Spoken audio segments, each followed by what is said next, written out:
Hello class, welcome back. आज हम लोग शुरू करने जा रहे हैं एक नया चैप्टर, और चैप्टर का नाम क्या है?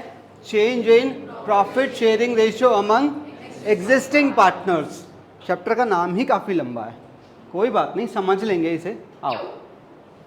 ओ माय गॉड, इस चैप्टर से पहले हमने क्या पढ़ा है? इस चैप्टर से हमने अभी पढ़ा था पहले क्या? फंडामेंटल। फंडामेंटल के अंदर एक हमने क्या सीखा था? Capital system. कौन सा? फिक्स। और एक हमने सीखा था उसी के अंदर रिजर्व की परसेंटेज, इनमें से किसी पे भी डिपेंड हो सकती है। एक हमने सीखा था इंटरेस्ट ऑन, उसके 3 मेथड थे, सिंपल प्रोडक्ट और इंटरेस्ट ऑन कैपिटल, जो कि कब दिया जाता है? पार्टनरशिप डीड में लिखा हो और प्रॉफिट्स हुए हो, और इंटरेस्ट ऑन कैपिटल चार्ज भी हो सकता है। और हमने सीखा था एक topic, adjustment in closed accounts. इसका क्या तरीका था? सबसे पहले टेबल शोइंग, उसके बाद नेट इफेक्ट, उसके बाद फिर हमने लास्ट में सीखा था गारंटी। पहले प्रॉफिट्स नॉर्मली बांटो और फिर गारंटी का इम्पैक्ट दिखा देते थे। सही है ना? ठीक है, अब हम लोग आगे बढ़ते हैं। चलिए जरा इसको देख के कुछ याद आया? हाँ, जैसे हमारा जीवन कहाँ से शुरू होता है, वैसे ही पार्टनरशिप कहाँ से शुरू होती है, ये हम लोग कर चुके हैं। फिर हमारे जीवन में क्या आते हैं? चेंजेस। वैसे ही हमारी पार्टनरशिप का आज का टॉपिक क्या है? Change in profit sharing ratio. आज हम लोग ये वाला चैप्टर करने जा रहे हैं। आओ। अच्छा, यहाँ थोड़ा सा समझना मेरी बात को। यही 2 बुक्स हैं जो मैक्सिमम बच्चे यूज़ करते हैं, ठीक है? DK गोयल और TS ग्रेवाल, दोनों में चैप्टर 1 कौन सा है? फंडामेंटल। DK गोयल के अंदर चैप्टर 2 कौन सा है? और DK गोयल के अंदर चैप्टर 2 ही कौन सा है? TS ग्रेवाल के अंदर चैप्टर 2 गुडविल को सेपरेट कर दिया और चेंज इन PSR को चैप्टर नंबर 3 बना दिया गया है। पर क्योंकि हम कौन सी बुक यूज़ कर रहे हैं, तो हम लोग पढ़ेंगे चैप्टर नंबर, यानी कि we will study combination of these 2। Clear है मेरी बात? चलो जरा चैप्टर के बारे में मैं थोड़ा सा पहले आपको बता दूं कि चैप्टर क्या है। हाँ जी, चैप्टर का नाम क्या है? Change in profit sharing ratio among existing partners. कितनी क्लासेस लगेंगी? तकरीबन 7 या 8। और चैप्टर को करने के लिए कौन सा आना चाहिए? ये वाला पहला चैप्टर आपको आना चाहिए, ठीक है? और चैप्टर के अंदर थियरी और प्रैक्टिकल दोनों चीज़ें रहेंगी। और चैप्टर जनरली पेपर के अंदर 6 से और 10 नंबर के आसपास का मिलता है। और इसके अंदर 1 मार्कर, 2 मार्कर, 3, 4 और 6 इस तरह के क्वेश्चन आपको मिलेंगे। और सबसे गहरी और सबसे इंपॉर्टेंट बात, ऐसा नहीं है, ये मैं हमेशा कहूँगा, अगर आपने इस चैप्टर को अच्छा कर लिया ना, ट्रस्ट मी, तकरीबन 90% बातें इन दोनों के अंदर सेम रहेंगी। इन दोनों के अंदर मैं उन चीज़ों को इतना डिटेल में स्टडी नहीं करने वाला हूँ। जितना डिटेल से हम यहाँ सीखेंगे, यहाँ पर वो उतना ही हल्का रहेगा, ठीक है ना? आओ।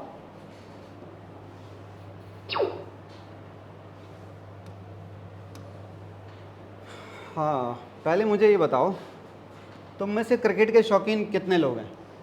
ओ माय गॉड, कंगना ने हाथ उठाया, वेरी गुड। आयुष, अरे ये तो बहुत अच्छा क्रिकेट खेलता है ना? हाँ, अच्छा। क्रिकेट में क्या आप लोग कभी कंट्रीब्यूशन करके बैट खरीद के लाए? देखना पसंद है? नहीं, मैं खेलने वालों की बात कर रहा हूँ फिलहाल।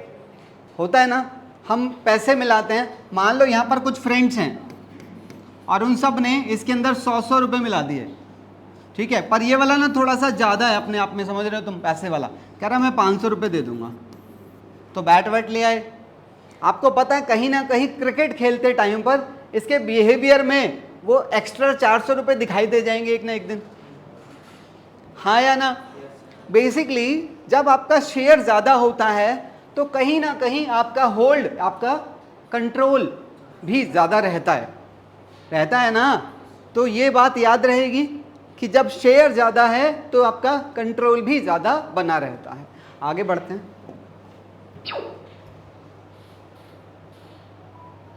अब ये चैप्टर के नाम को समझ लो ज़रा। जैसे यहाँ पर किसने बिजनेस शुरू किया और रेशो क्या था?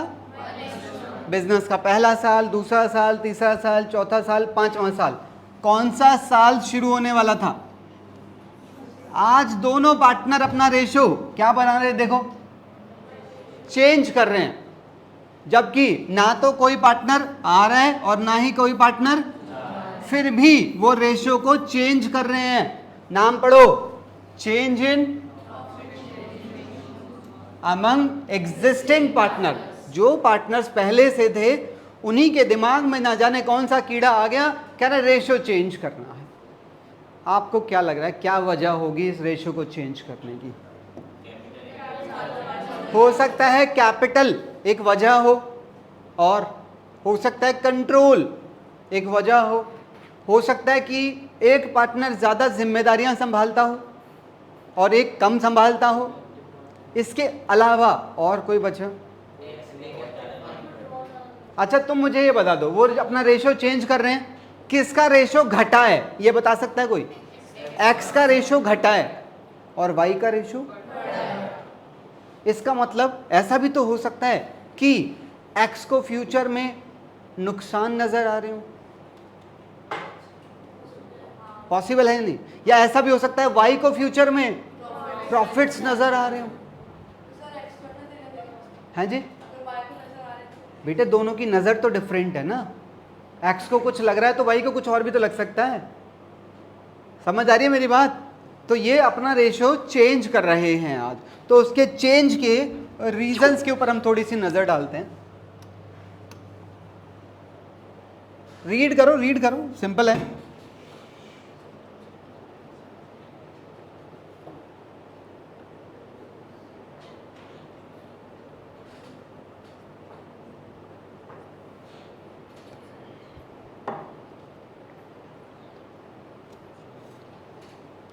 एग्री?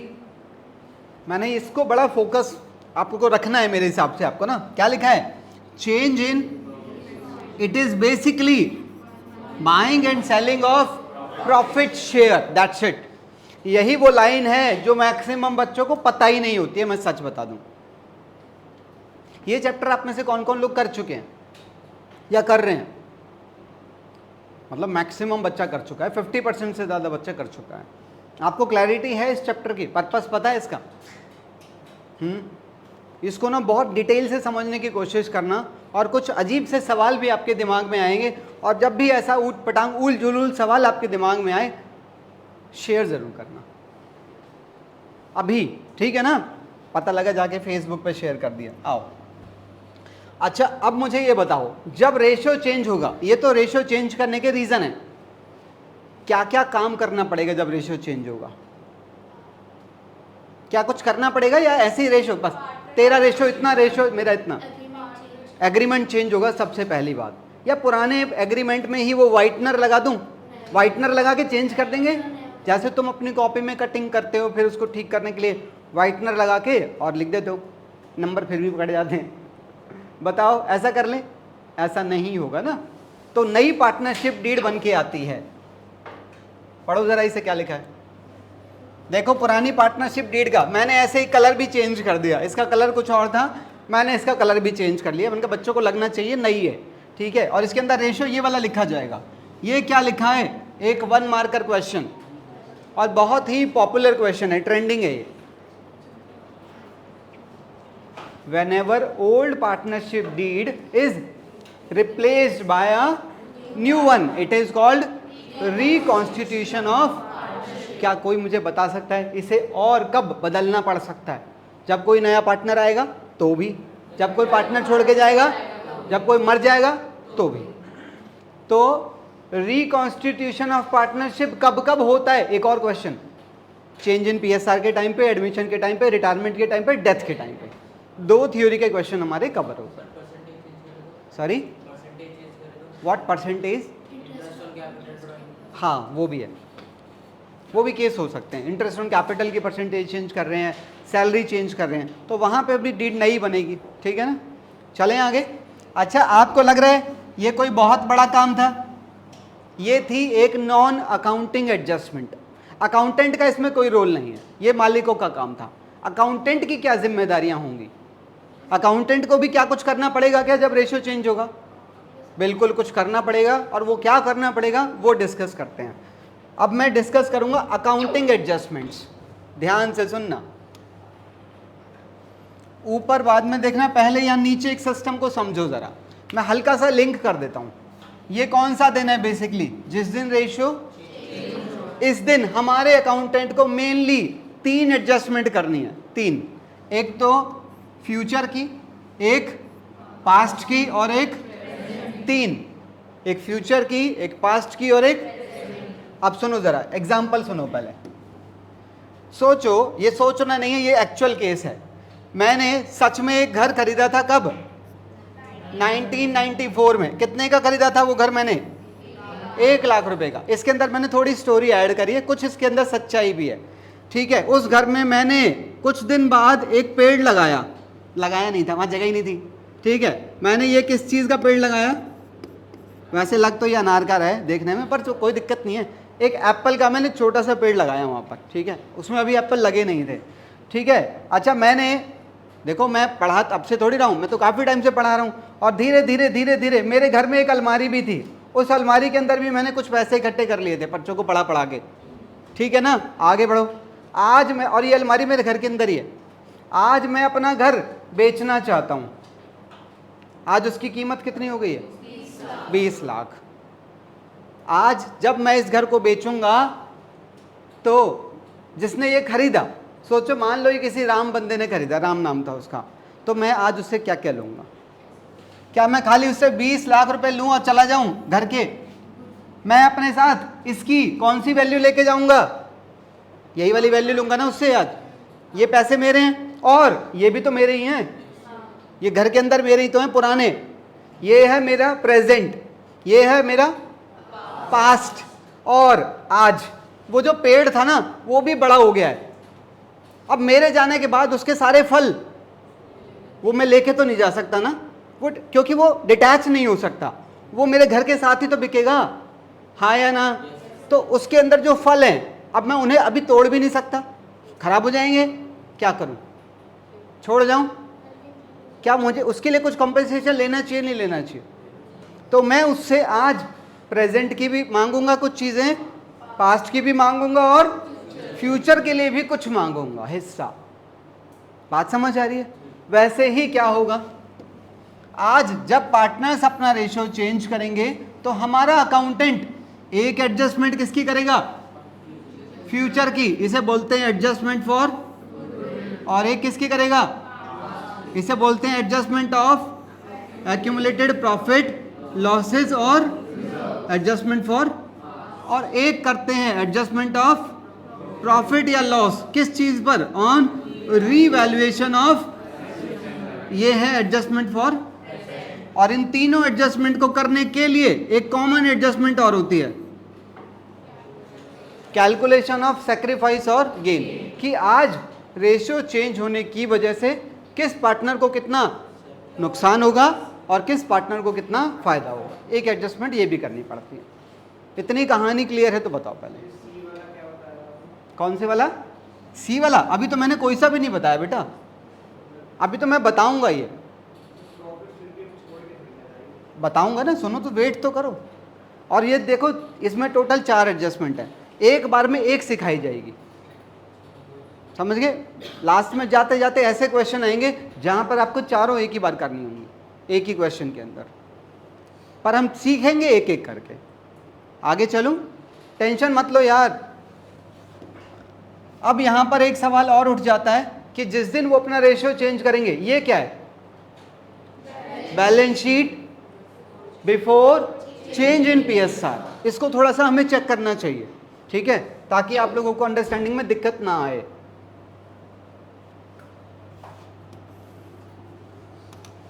पहले मेरे सवाल का जवाब दो, ये यहां पर कैसे है? आज मेरे पास शायद मैंने किसी को उधार पे माल, और आज तक मेरा पैसा, वो यहां पर बैठे हैं, हाँ या ना? ये कैसे है? यहां पर शायद मैंने कोई जमीन तो वो बेची नहीं है, आज भी मेरे पास है, हाँ या ना? ये कैपिटल,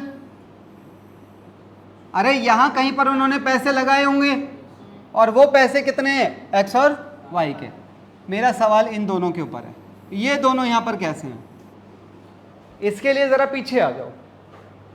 जैसे यहां पर ये इनका कौन सा साल था, दूसरे साल के एंड पे देखो इन्होंने यहां पर कितना प्रॉफिट कमाया, प्रॉफिट यहां आया, प्रॉफिट में से रिजर्व कितना बनाया, और ये रिजर्व बैलेंस शीट में चला गया।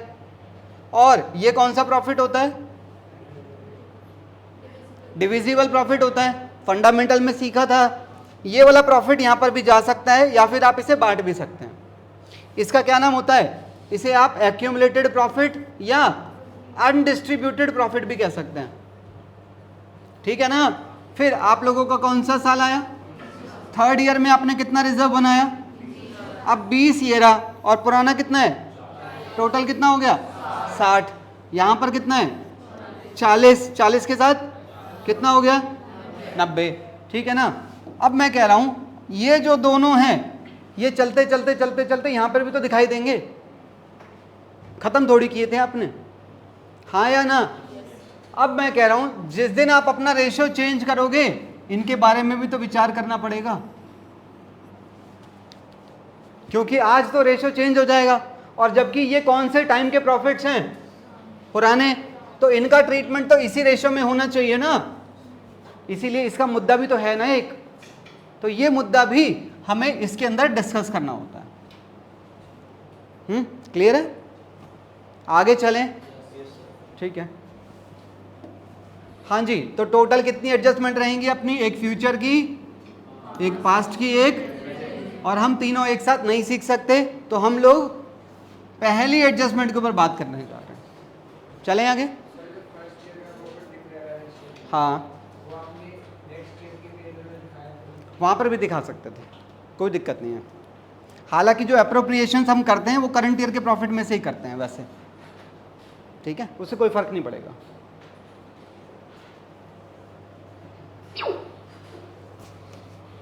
अब यहां पर हम लोग क्या पढ़ने आए, पहली एडजस्टमेंट कौन सी थी, गुडविल की, ठीक है ना, बहुत ध्यान से सुनना।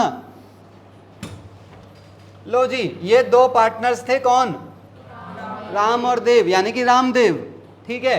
सुनो, राम और देव ने आज क्या किया, एक छोटा सा प्लांट लगाया, किस चीज का, एप्पल ट्री, ठीक है। It is estimated, it is that tree will start yielding around 900 apples per year starting from 5th year and it will last up to, बात समझ आई। अच्छा, पहले 5 साल इन्होंने अपना रेशियो क्या रखा है, पहले 5 साल तो खाली उसको पेड़ बनने में लगेंगे, मतलब तब तक तो इसकी सेवा करनी पड़ेगी, पानी दो, उसका ख्याल रखो, जानवरों से बचाओ, हाँ या ना, ठीक है। 5वां साल आ गया, आज वो अपना रेशियो चेंज करना चाह रहे हैं और आज पेड़ बन के तैयार हो गया है, आज वो अपना रेशियो चेंज करना चाह रहे हैं। बताओ किसको नुकसान हो रहा है, राम को नुकसान है। क्या कोई मुझे बताएगा राम को कितना नुकसान होने वाला है। यहां पर कितने एप्पल होंगे एक साल के, और यहां पर 900 ही तो रहेंगे, तो तुम एक पे ध्यान दे लो ना, किसी पे बताओ इस साल में कितना नुकसान होने वाला है उसको। वैसे ये बटने किस रेशो में चाहिए, अगर मैं इसे ओल्ड रेशो में बांटूं, फ्यूचर में जब ये हो जाएंगे तैयार, तो राम को और देव को मिलने चाहिए 450 और, पर अगर रेशो चेंज कर लिया तो इसको 150 का और इसे 150 का क्या है, इसे 150 का क्या होगा लॉस, और इसे 150 का। तो बताओ क्या राम यूं ही मान जाएगा रेशियो चेंज करने से। राम क्या बोलेगा, ओ भाई एक साल के 150 सेब, एक साल के 150, तो ये कितने साल हो गए, ये कितने साल, 1 2 3 4 5 6 7 8, तो 150 इंटू 8, इतने से पहले मेरे नुकसान की भरपाई कर दे और रेशियो चेंज करवा ले। क्या वो गलत कह रहा है, बताओ। वाह, ये हुई ना बात,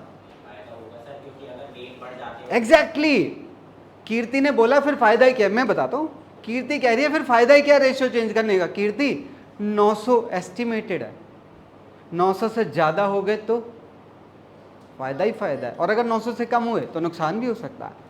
बेसिकली जुआ खेला जा रहा है, सोच के देखो तुम, गैम्बलिंग चल रही है, स्पेक्यूलेशन, अंदाज़ा लगाया जा रहा है, फ़ायदा भी हो सकता है, नुकसान भी हो सकता है। सोच लो रेशियो चेंज करना है नहीं करना है, तुम्हारा कॉल है।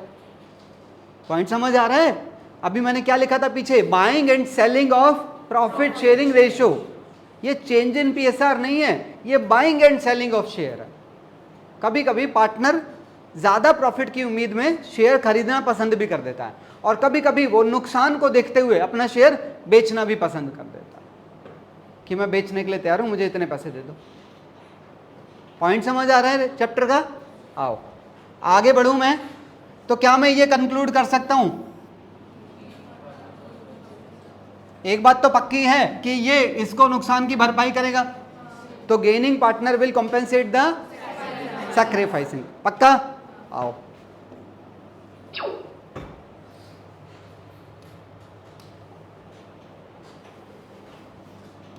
लो जी, तो आपको इसका कुछ कुछ मकसद समझ आ गया होगा। ये वो वाले सेब हैं जो भविष्य में लगने वाले हैं। अब यहां सेब को प्रॉफिट की तरह सोचना, क्योंकि ये वो वाला टाइम है जो अभी आना बाकी है। अबे इसके लिए प्रॉफिट कमाने के लिए तुमने मेहनत तो यहां पे करी होगी ना, तो इस मेहनत का फायदा तुम्हें यहां मिलेगा, इसीलिए हम उसे यहीं पर एडजस्ट करके चलते हैं। That is called adjustment of goodwill, ठीक है ना? आओ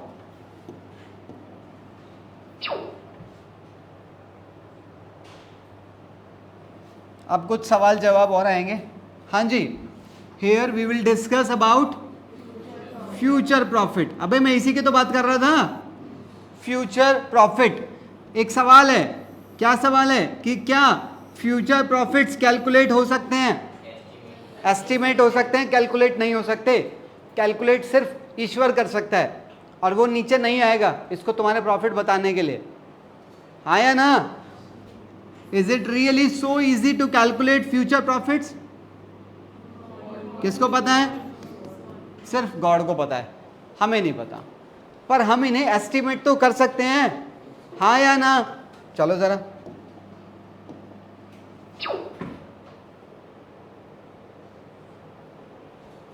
जरा एक बात बताओ, ये एक बच्चा है, लग नहीं रहा वैसे, ठीक है, ये इसकी पढ़ाई पूरी हो चुकी है, और इसको यहाँ ना 12th में अपना स्कूल चेंज करना है। वैसे स्कूल चेंज होता नहीं है यार 12th में, ठीक है, बट फिर भी अब स्कूल वाले कह रहे हैं तेरे को एडमिशन चाहिए, पहले अपनी पुरानी मार्कशीट लेके आ। क्या करेंगे? एस्टिमेट लगाएंगे कि 12वीं में कितने ला सकता है, दम है कि नहीं है, हाँ या ना? अबे जब तुम इसकी परसेंटेज को एस्टिमेट लगा सकते हो नन्हे से बच्चे के, तो क्या तुम बिजनेस के प्रॉफिट्स को एस्टिमेट नहीं कर सकते? पॉसिबल है ना? तो देखो जरा, अगर तुम्हें यहाँ का प्रॉफिट चाहिए तो तुम कैसे निकालोगे?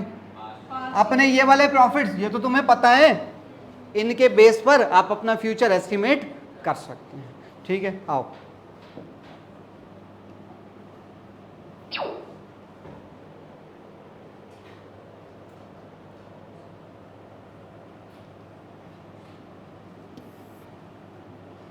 लो जी, मैंने यहां पर इसकी वैल्यू कितनी एज्यूम की है?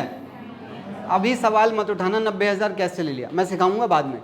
अभी मैं इसकी वैल्यू निकालना नहीं बता रहा आपको, ठीक है ना? अभी मैंने इसे एज्यूम कर लिया कि मैं भविष्य में कितने प्रॉफिट्स कमाने की उम्मीद कर रहा हूं। आपको पता है ये कौन से प्रॉफिट्स हैं? ये वो प्रॉफिट्स हैं जो मैं इस मेहनत की वजह से उम्मीद कर रहा हूं। तो गुडविल का बेसिकली मतलब क्या है?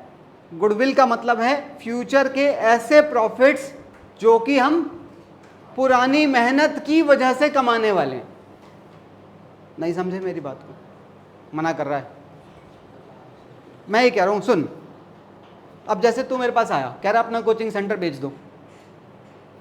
मैंने कहा ठीक है, पता मैं तेरे से किस किस चीज़ के पैसे लूँगा? इस बिल्डिंग के लूँगा, इस बोर्ड के, एसी के, इस फ़ोन के, इस माइक के, इस टेबल के, जिस कुर्सी पे तू बैठा है इसके, सब चीज़ के पैसे लूँगा। इसके पैसे हो गए 2 करोड़। क्या मैं तेरे से 2 करोड़ लूँ और चला जाऊँ यहाँ से? तो मैं तेरे से और भी तो लूँगा, क्योंकि मैं तुझे बना बनाया बिजनेस दे के जा रहा हूँ।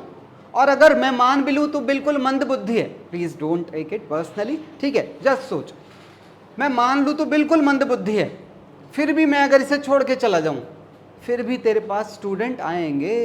कब तक? जब तक तू चीज़ों को बिल्कुल ख़त्म नहीं कर देगा, खराब नहीं कर देगा। क्योंकि आप समझ रहे हो मैं क्या कहना चाह रहा हूँ? मेरे यहाँ होने का जो एक इम्पैक्ट है वो कुछ दिन तक तो तुझे उसका फ़ायदा मिलेगा ही।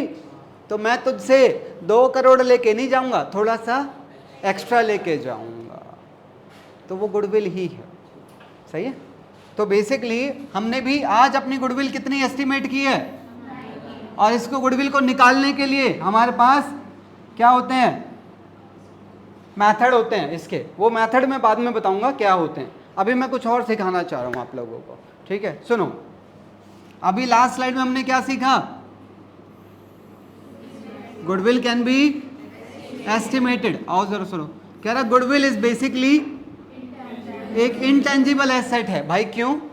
अरे एक बात बताओ, ये आपकी एसेट है, और एसेट वो होती है जो आपको प्रॉफिट्स कमाने में हेल्प करती है।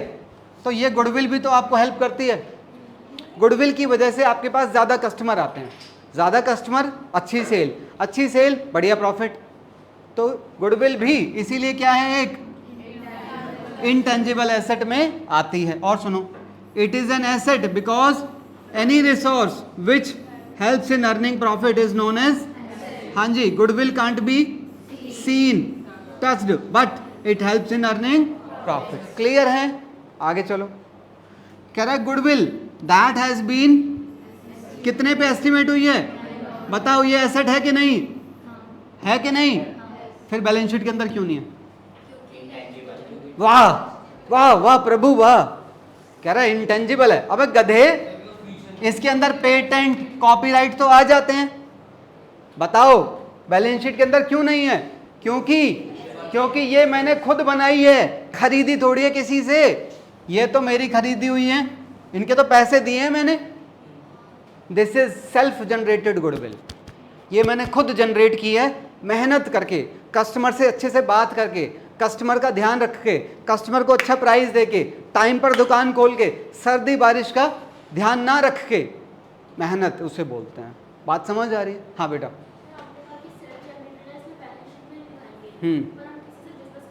एग्जैक्टली, मेरे को बोल रहा था, मैं आ रहा था अभी।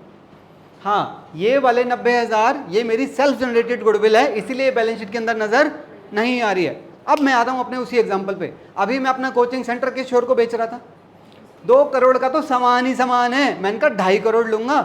कह रहा 50 लाख एक्स्ट्रा, मैंने कहा गुडविल के, कह रहा है इतनी, मैंने कहा मैं मान रहा हूँ, तो मैं इससे 2.5 करोड़ ले लूंगा, पर इसकी बुक्स में ये सारी एसेट तो दिखेंगी, गुडविल भी दिखेगी इसकी बुक्स में 50 लाख रुपए की, क्योंकि इसने वो गुडविल पैसे दे के खरीदी है। समझ रहे हो? इसके लिए वो कौन सी गुडविल है? Purchase goodwill. पर मेरे लिए ये कौन सी है? Self generated goodwill. Self generated balance sheet के अंदर नहीं आती है। पॉइंट क्लियर है? आओ, अभी गहराइयां रहेंगी और बातों में। आओ, देखो क्या लिखा है, goodwill is sold when business is sold. आगे चलो जरा। The question that can future profits be, it has been answered. एक और है। Now the second question is future profits जो कि कितने एस्टिमेट हुए हैं, हाँ जी, belongs to partners in which ratio. लगाओ दिमाग, रेशियो तो आज चेंज हो जाएगा। ये इस रेशियो में बिलोंग करते हैं, इसमें बिलोंग करते हैं, या किसी और रेशियो से बिलोंग करते हैं? अबे क्योंकि इसके लिए मेहनत यहां की थी, तो यही रेशियो तो काम होना चाहिए, हाँ या ना? इस चीज को आप लोग यहां से और पक्का कर सकते हैं। सुनो, ये एक लड़का है, क्या एज होगी इसकी? 25 साल, बंटी। अच्छा, यहां पर वो पैदा हुआ था, ठीक है, और खूब पढ़ाई की उसने, खूब मेहनत की, तो यहां पर उसने खर्चे भी तो करे होंगे, खूब पैसा लगाया इसकी पढ़ाई पर। आज बेटे कुछ लायक हो गया है। क्या लायक हो गया होगा ये आज? कह रहे सैलरी। किस लायक हो गया है आज? शादी के लायक हो गया। अच्छा सुनो तो सही, बंटी की मीटिंग कराई गई किसके साथ? बबली के साथ। दोनों मीटिंग में बैठे हैं। बंटी ने बोला हाँ जी आपका नाम क्या है? कह रही मेरा नाम है बबली। बंटी कह रहा है आप आए क्यों हैं? बबली ने बोला जिस काम से आप आए। ठीक है, बंटी कह रहा है आप बहुत चालू हैं। बबली ने बोला बात करने की तमीज़ नहीं है, शादी लायक हो गए तुम हैं। बबली कहती है क्यों, तुम्हें ऐसा क्यों लग रहा है कि मैं चालू हूँ? बंटी ने क्या जवाब दिया? बंटी कह रहा है देखो ये मेरा वो वाला टाइम था जब मेरे पॉकेट से पैसे, अब मेरा कौन सा टाइम आया है? जब मेरी जेब से खर्चा हो रहा था तब तुम कहाँ थी? लॉजिक है। ये भी बात सही है, ये भी पढ़ रही थी और बात सही है, दोनों में से कोई कम नहीं होता। एग्जाम्पल को समझने की कोशिश करो। ठीक है, सुनो तो बंटी क्या कह रहा है? बंटी कह रहा है ये मेरा वो वाला टाइम था जब मैं पैसे देता था और मेरे मेहनत लगती थी। अब कुछ आने का टाइम आया है तो आ गई मुंह उठा के। तो अगर तुझे मेरे साथ पार्टनर बनना है, मतलब अगर तुझे मुझसे शादी करनी है तो अपने घर से खाली हाथ मत आना। प्लीज डोंट टेक इट कि मैं कुछ सपोर्ट नहीं कर रहा हूं, एक एग्जाम्पल को समझो। तो बंटी ने बोला जब तुम अपने घर से आओ तो खाली हाथ मत आना, अपने साथ कुछ लेकर आना, ताकि क्योंकि ये वो प्रॉफिट्स हैं जो कि मुझसे बिलोंग करते हैं, क्योंकि इसके लिए मेहनत मैंने की थी, ये प्रॉफिट मुझसे बिलोंग करते हैं, पर इसके अंदर तुम्हें भी तो चाहिए ना हिस्सा। मेरा हिस्सा घटेगा तुम्हारी वजह से जबकि तुम इसकी हकदार। तो अपने घर से मेरे लिए कुछ लेकर आना, जैसे हम लोग क्या बोलते हैं, दहेज। प्लीज लिसन ना, ये मत बोलना ये भी एजुकेटेड है ये भी कमाएगी। आई नो दैट, वो होता ही है, ठीक है ना। मैं एग्जाम्पल को समझाने, अच्छा इस थियोरी को ना किसी शादी में जाके मत सुना देना। ठीक है, तो बेसिकली मैं ये कह रहा हूं हमारे ये जो प्रॉफिट्स होते हैं ये हमारी इस मेहनत की वजह से ही तो हैं। तो यहाँ जो रेशियो हमारा होता है उसी रेशियो में ये प्रॉफिट्स मिलने चाहिए, हाँ या ना? आओ जरा।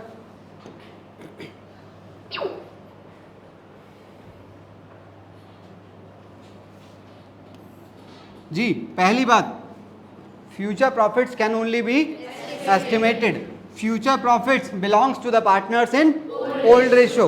हाँ जी, नाउ एक और प्रॉब्लम है, क्या? Future profits should be distributed in, these should be distributed in. अबे अगर तुमने आज रेशियो चेंज कर लिया, फिर पढ़ो, but due to change in PSR future profits will be, दोनों शब्दों में फर्क है। अगर तुमने रेशियो चेंज कर लिया तो ये तो इसी रेशियो में बट जाएंगे ना, क्योंकि पुराने रेशियो का यूज तो यहीं पर खत्म हो जाएगा, हाँ या ना? हाँ, तो प्रॉब्लम एक और आ गई।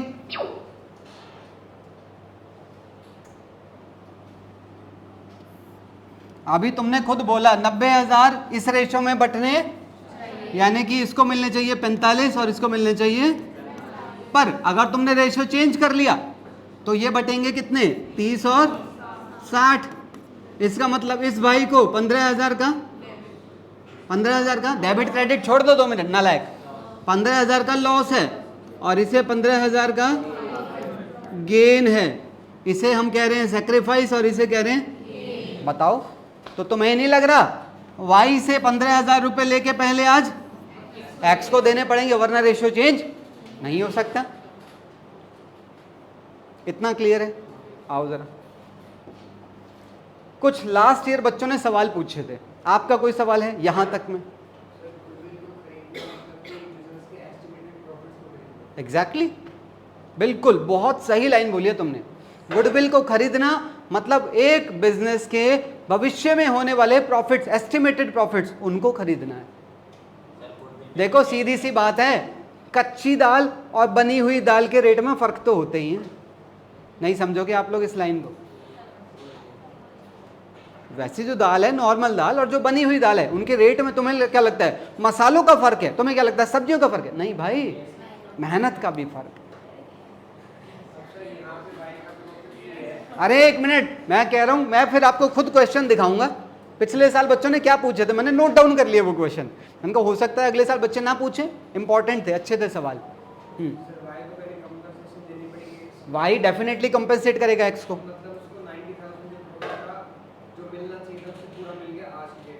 90,000 नहीं, 15,000 का कंपेंसेशन करेगा। हाँ एग्जैक्टली और कोई सवाल? गुडविल पे? गुडविल तो भैया फ्यूचर में होने वाले प्रॉफिट्स हैं, जब होंगे नहीं नहीं नहीं, जब होंगे तब टैक्स मिलेगा, अभी कोई टैक्स नहीं रहेगा। हाँ स्तुति?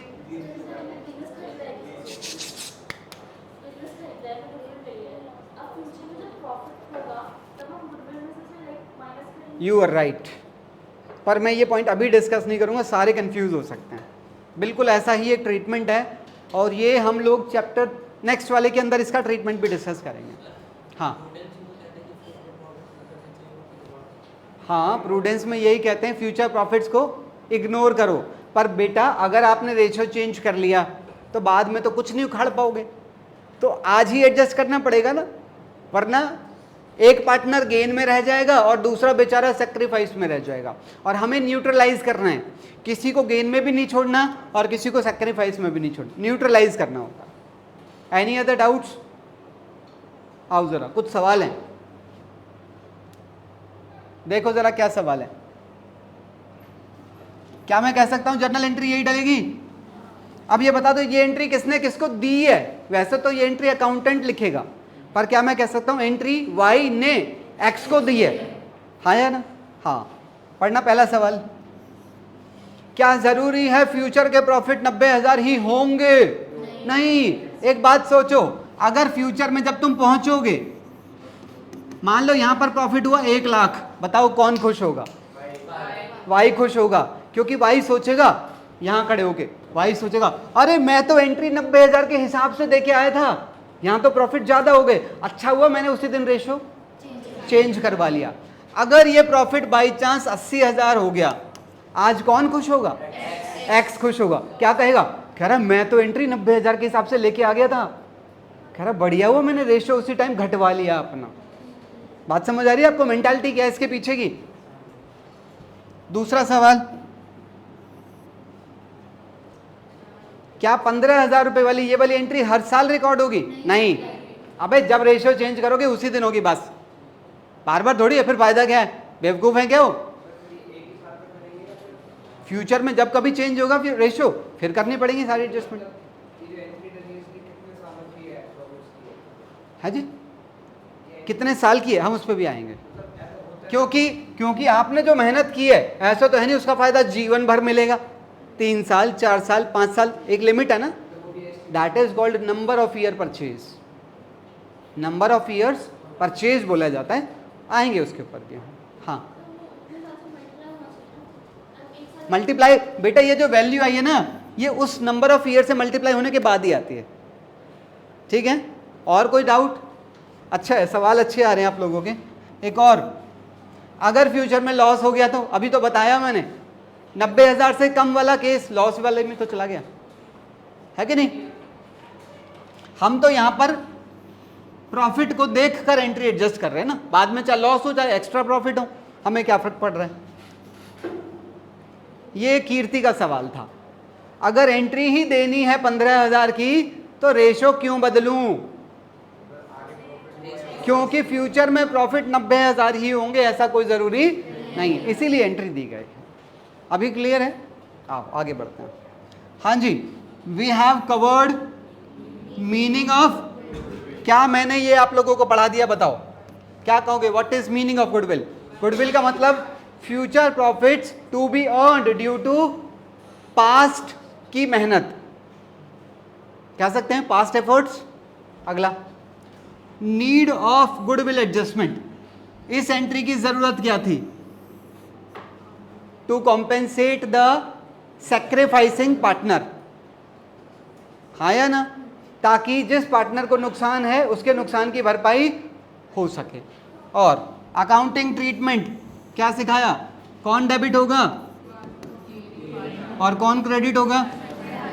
तो ये 3 चीजें मैंने आप लोगों को सिखा दी हैं अभी तक। कोई डाउट है तो बताओ। सबसे अहम मुद्दा क्या रह गया? Valuation of goodwill. पर अभी तक ये जो मैंने आपको एंट्री डालनी सिखाई है, इस टेबल की मदद से सिखाई, टेबल यूज नहीं करनी है। प्रॉपर तरीका क्या है उस पर आते हैं। पीछे करूं, ये लो एस्टिमेट किया है, यस 90,000 ही हुआ। हाँ हाँ, तो क्या दिक्कत है फिर? तो ना कोई पार्टनर परेशान होगा ना कोई खुश होगा, सही तो है। एक बात बता मुझे, कह रहा है मान लो फ्यूचर में प्रॉफिट आपका 90,000 ही हो गया, तो इस 90,000 को तुम अब बांटोगे कौन से रेशो में?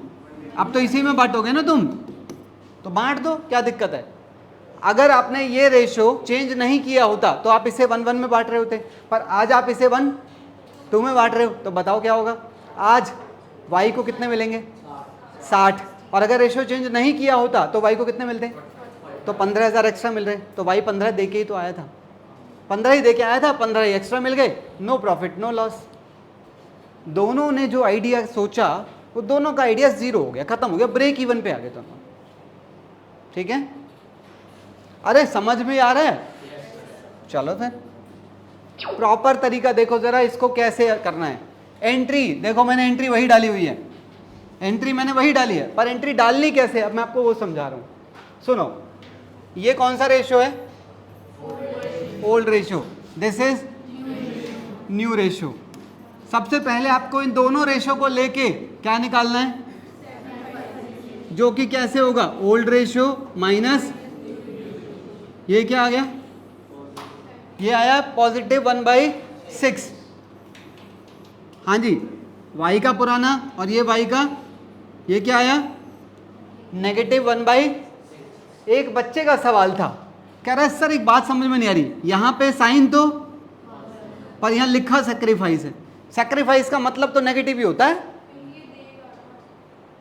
बेटा। एक बात बताओ, सुनो सुनो कीर्ति, कीर्ति एक बात सुनो, सोचो यहां पर पहले एक थी कीर्ति और एक थी ऋषिका, ठीक है? अच्छा, इसको पहले मिलती थी 12 चॉकलेट और इससे पहले मिलती थी 8 चॉकलेट, टोटल 20 थी, ठीक है? यहां पर ऋषिका, वो कीर्ति और ऋषिका दोनों को 10-10 चॉकलेट मिलने लग गई। नुकसान किसको है? कीर्ति को नुकसान है। जरा कीर्ति का नुकसान बताओगे कितना है? कैसे निकाला? इसमें से इसे माइनस करोगे या 10 में से 12 माइनस करोगे? 12 में से 10 माइनस करोगे तो पॉजिटिव ही तो आ रहा है, पर हो तो नुकसान ही रहा है, हो तो नुकसान ही रहा है, पर आ तो पॉजिटिव ही रहा है। क्योंकि बड़े में से छोटा घटाओगे तो ही तो पता चलेगा नुकसान कितना है, और बड़े में से छोटा माइनस होता है तो रिजल्ट पॉजिटिव ही आते थे हमारे। तो तुम्हारे वहां पर कुछ और डिफरेंट आते हो तो बताओ, यही होगा। तो बस फिर हाँ जी, तो हमने सबसे पहले क्या निकाला? तो सैक्रिफाइसिंग रेशियो में हमने देखा x को इतना नुकसान हुआ है कि होगा? होगा, भविष्य में होगा। और y को इतना, और भविष्य की वैल्यू कितनी है? तो 90,000 से इनको मल्टीप्लाई कर दो ना। 90,000 का कितना? 1/, तो 15,000 आ गई। वही 15,000 की एंट्री आपको ऐसे देनी है। ये एंट्री टेबल की हेल्प से नहीं देनी, टेबल समझाने के लिए एक जरिया था। कोई और डाउट? आगे चलते हैं। अब सुनो, ये बेसिकली किस चीज की जर्नल एंट्री है मुझे ये बता दो। टू एडजस्ट, मैं आपको ये सिखा रहा हूं, हाँ या ना? किस चीज की एंट्री है? गुडविल को एडजस्ट करने की। इसकी एक तरीका और भी है, एक तरीका ये भी है दोनों। हाँ जी, गुडविल कौन सा अकाउंट होता है बताओ? Real account. अब मुझे ये बता दो, इस एंट्री का असर क्या पड़ रहा है? वाई की कैपिटल कम हो रही है, एक्स की कैपिटल। एक तरीका ये भी होता है। दो तरीके हैं गुडविल को एडजस्ट करने के। ये क्या तरीका है? यहां पर मैं एक कौन सा अकाउंट खोलूंगा? Goodwill account. कितने रुपए से? और मैं इसे एक्स और वाई में बांट दूंगा, कौन से रेशो में? और इसी गुडविल को मैं साथ साथ खत्म भी कर दूंगा। क्यों? एक रीजन है, क्योंकि ये कौन सी गुडविल है? सेल्फ जनरेटेड, और self generated as per accounting standard. कह रहे जब तुमने इसके पैसे नहीं दिए तो तुम इसे लिख कैसे सकते हो यहां पर? गलत है ना? गलत है। इसीलिए इसको भी तो हम मना नहीं कर सकते कि तू जो कह रहा है हम तेरी नहीं मानेंगे। माननी पड़ेगी, वरना देश छोड़ दो, कानून है ना। तो इसी अकाउंट को मुझे साथ साथ बंद भी करना पड़ेगा। पर ये कौन से रेशियो में है? ये ओल्ड रेशियो में और ये, इसे बोलते क्या है इस मेथड को?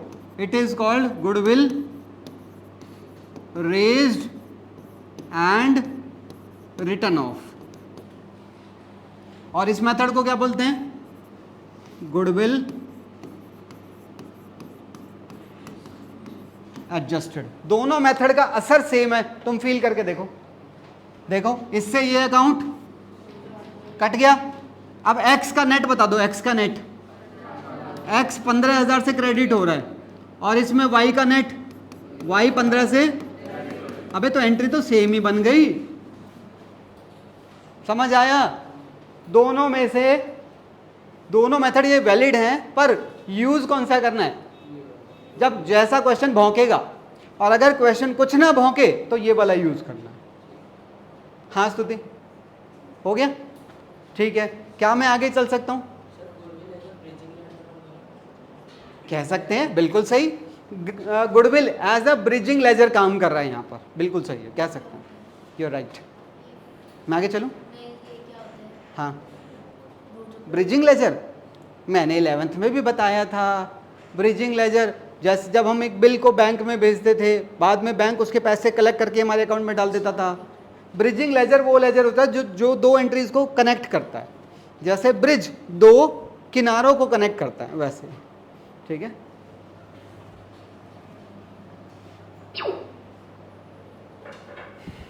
अच्छा, आप इसका कैपिटल इंपैक्ट भी देख सकते हैं यहां पर। किसी का भी बताऊं? बोलो, तो जिसमें से जो तुम कहोगे वो मैं बता सकता हूं। इसका बता दूं? पहले से कैपिटल कितनी थी? तो वो तो यहां लिख दी गई, 180 और, अरे मैंने यहां क्या लिखी हुई है, ये आएगी 180 और 1। इसकी पोस्टिंग बताओ। ये x है और ये x है और ये y। बताओ y में क्या लिखेंगे? 2, तो ये आ जाएगी 15,000। और x क्रेडिट है, x में क्या लिखेंगे? बाय, और बाकी फिर हम यहाँ क्या कर देंगे? 2। ये दोनों नई बैलेंस शीट के अंदर चली जाएंगी। बताओ इसकी कैपिटल कितनी आ गई है? इसकी हो गई 195 और इसकी हो गई है 1, हाँ, 1,05,000। क्लियर है? x की कैपिटल बढ़ रही है, y की कैपिटल, चेक करो जरा बैलेंस शीट के अंदर, देखो। ठीक है, मैंने इसका इंपैक्ट बताया है, अकॉर्डिंगली इसका भी इंपैक्ट आ जाएगा। चलें आगे, आओ। अच्छा, अब हम लोग थोड़ा क्वेश्चंस की तरफ भी जाएंगे, ठीक है ना? और अभी तक भी एक सवाल बना हुआ है, अभी तक भी एक सवाल है क्या, कि भैया इसकी वैल्यू निकालते कैसे हैं? तो इसके कितने मेथड रहेंगे अपने पास? Simple average, weighted average, super profit, capitalisation वाले 2 मेथड, ये 5 मेथड्स हैं। ठीक है, अभी क्लास है, चिंता ना करो। अच्छा, मैं आपको बता दूं, जो हमारी बुक के पहले 2 क्वेश्चन हैं, वो पहले 2 क्वेश्चन इसको और इसको लेके क्या निकालने के हैं? खाली सैक्रिफाइसिंग रेशियो के हैं, क्वेश्चन नंबर 1 और 2। तो वो मैं नहीं कराने वाला हूँ यार, बहुत ईजी है, ओल्ड में से न्यू माइनस करना है। ठीक है ना, आगे चलते हैं। अब हम लोग सीधा सीधा बात करेंगे गुडविल की वैल्यू कैसे निकलती है।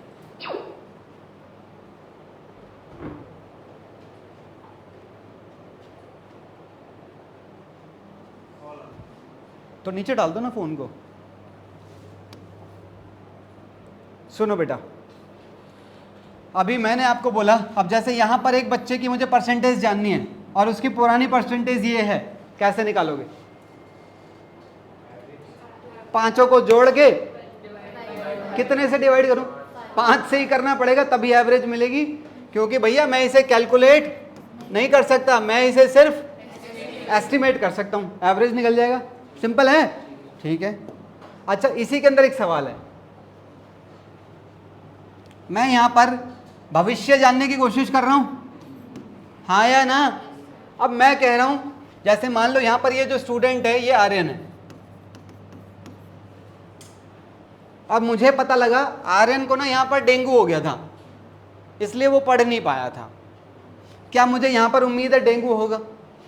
अबे मैं नॉर्मल सर्कमस्टांसेस की परसेंटेज जानना चाह रहा हूं। नॉर्मल, डेंगू नॉर्मल है, रोज होता है, हैं, रोज होता है, सबको होता है, एबनॉर्मल कंडीशन है ना। उस डेंगू ने उसकी परसेंटेज को वहां पर कम किया हुआ है और कम से कम 20% घट गई थी। तो बताओ क्या करूं? पहले मुझे इसके अंदर 20% ऐड करके सही करना पड़ेगा, वरना यहाँ की निकलने वाली परसेंटेज सही नहीं होगी। फिर मुझे पता लगा यहाँ पर आर्यन के हाथ में ना क्वेश्चन पेपर लग गया था पेपर से पहले, अगर वो नहीं होता तो कम से कम 15% कम होते। हाँ, किसको? आप समझ नहीं रहे हैं, मैं भविष्य को नॉर्मल कंडीशंस में कैलकुलेट करना चाह रहा हूं, तो मुझे इसे भी तो पहले नॉर्मल बनाना पड़ेगा। अरे भैया, मैं आइडिया लगा रहा हूं, मैं इसे अपने टॉपिक से कनेक्ट करके तो आपको बताऊंगा। मुझे नहीं पता, ये तो मैं एक आइडिया लगा रहा हूं कि मान लो ऐसा हुआ। कह रहा आपको कैसे पता लगा 20% था? अब मैं कह रहा हूं यहां पर उसे क्वेश्चन पेपर मिल गया तो उसको फायदा हो गया, तो इस फायदे ने इसकी परसेंटेज को बढ़ा रखा है, तो मुझे हटाना चाहिए ना। तो इसमें से वो परसेंटेज, फिर मुझे जो परसेंटेजेस मिलेंगी ये ठीक है, ये ठीक है, यहाँ नहीं आएगी। अब जो मिलेंगी इनको 5 से ऐड करो और फिर 5 से डिवाइड, उसके बाद जो मिलेगी दैट विल बी सही वाली परसेंटेज। समझ आए? आगे चलते हैं।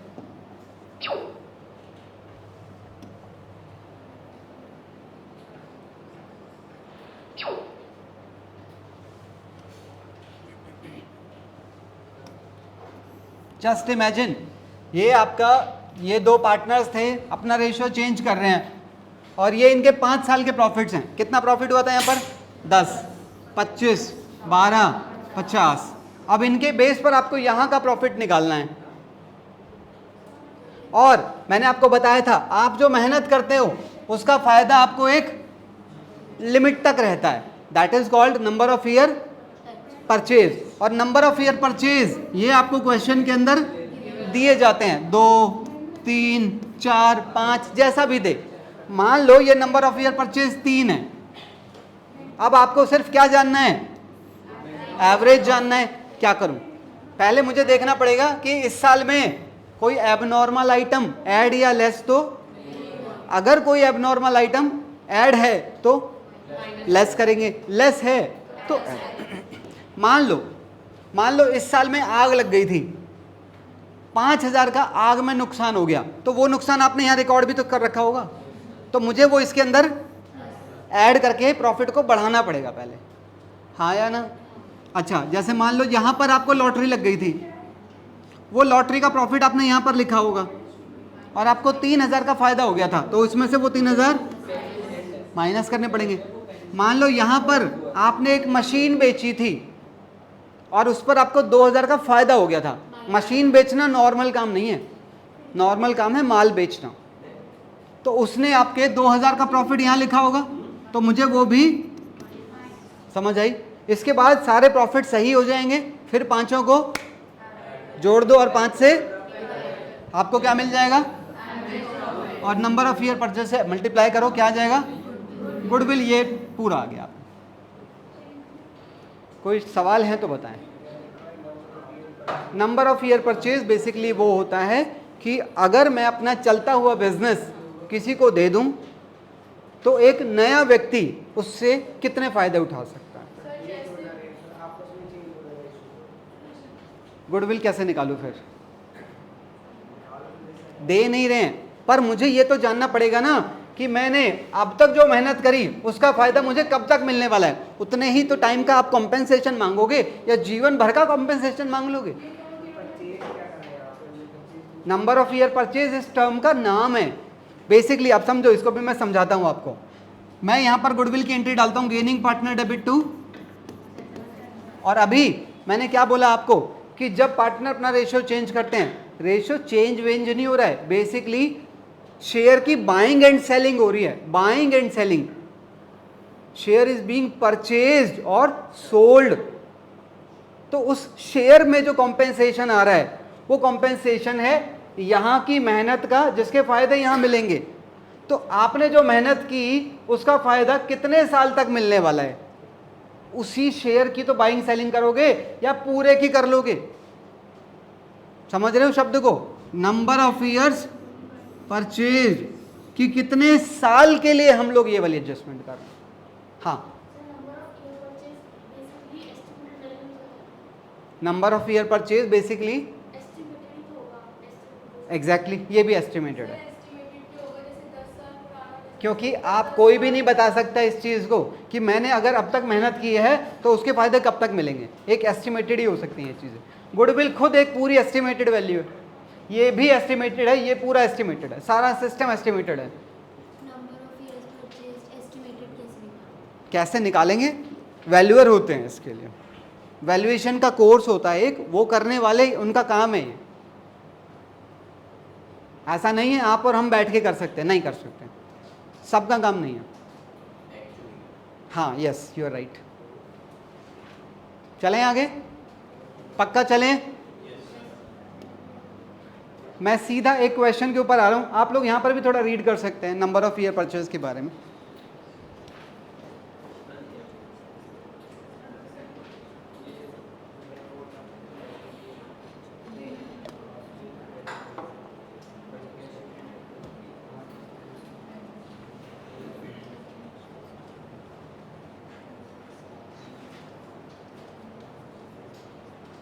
नंबर ऑफ ईयर परचेज के वैसे कई मीनिंग निकाले जाते हैं, अभी टाइम के साथ थोड़े थोड़े चेंजेस भी आएंगे, आगे आगे क्लासेस में आप आओगे ना और क्लैरिटी हो जाएगी आपको।